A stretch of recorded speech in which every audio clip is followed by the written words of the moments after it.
Why do volcanoes keep growing, even as they tear themselves apart? Deep below, molten rock rises through fractures in the crust. Each eruption lifts new layers onto the surface, the way a slow heartbeat pushes stone into the sky.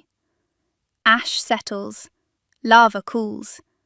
The mountain rebuilds itself, one breath at a time. Even when explosions carve away its slopes, the reservoir beneath keeps feeding upward pressure. Creation simply outruns collapse.